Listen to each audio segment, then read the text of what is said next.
Elon Musk is warning of economic deflation, not inflation, but deflation in 2023.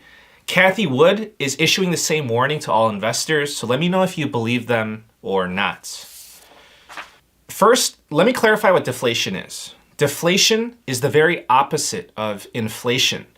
Inflation is when prices are going up, and deflation is when prices are going down. So you may think, hey, deflation sounds like a good thing then. If prices are going down, then you can buy more goods and services, then you're going to have more purchasing power.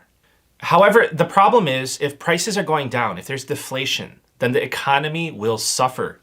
If you think the price of homes, cars, goods, and services are going to fall over time, then what are you going to do? What are you naturally going to do? You're going to hold off on making that purchase for as long as possible. Because the longer you wait, the cheaper the price will become. In this type of cycle, the producers are making less money. And in that situation, the businesses, they're going to start laying off employees. With less jobs out there, then less people are going to have money. And then there's going to be even less spending.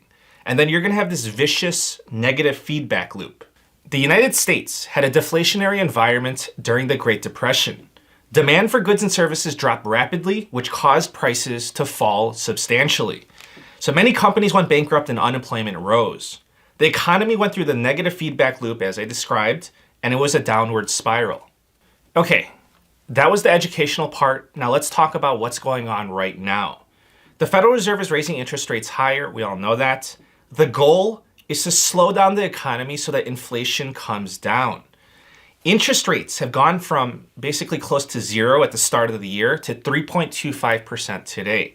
It is expected that it's going to be at 4.5% by the end of the year. Elon Musk and Cathie Wood are making the arguments that the Federal Reserve is overdoing it.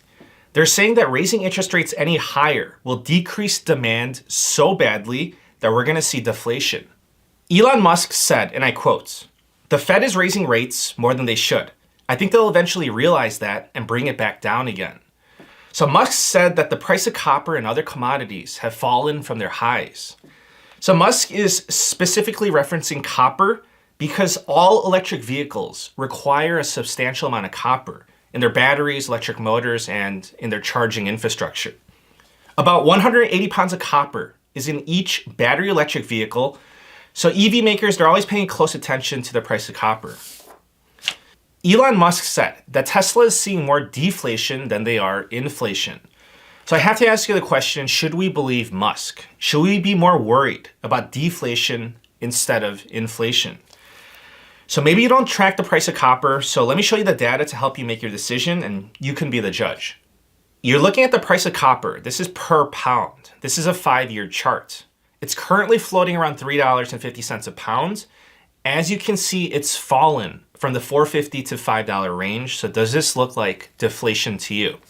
What if I showed you the 10-year charts of copper? So take a look for yourself.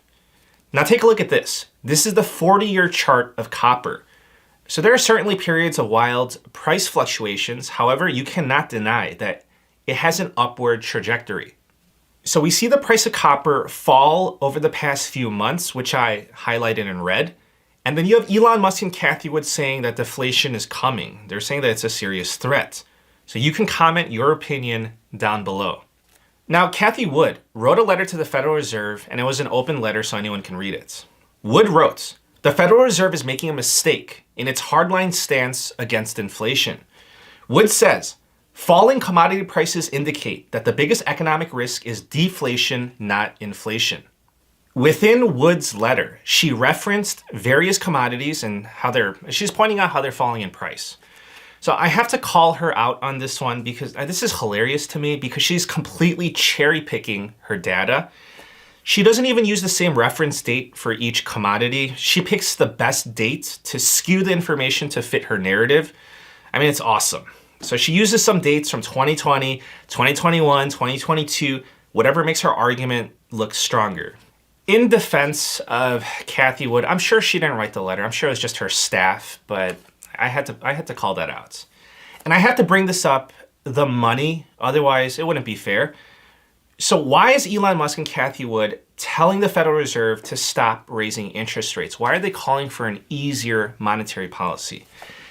Well, it's probably because they're losing billions of dollars. So Tesla's stock is down 44% this year.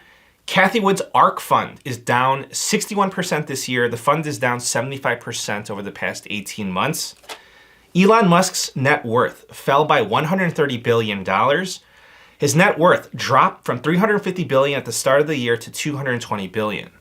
So, of course, it would make sense for them to tell the Federal Reserve to pivot. Because when the Federal Reserve has an easy monetary policy, the stock market does great and the rich get richer. Listen, I'm not defending the Federal Reserve. The Federal Reserve is either crooked or they're incompetent. Honestly, I don't even know which one's worse. You tell me. But hey, it could be both, right? But here's the reality. We're not seeing deflation at the grocery store. We're not seeing deflation with healthcare nor with energy. Even the CPI inflation report from the government says that inflation is above 8%. If the government says that inflation is at 8%, then you know that it's above 8%. I mean, who are we kidding, right? And the Federal Reserve is struggling to bring inflation down. Core inflation was up last month. Listen, if you watch my previous video on the history of high inflation, just saying that out loud right now, that just sounds like the most boring video ever, but it's actually a really good video. But if you watch that video, going from peak inflation to 2% inflation, going back to normalcy, that journey, it usually requires 2 to 3 years on average. At least that's what history has shown in similar economic environments in the US.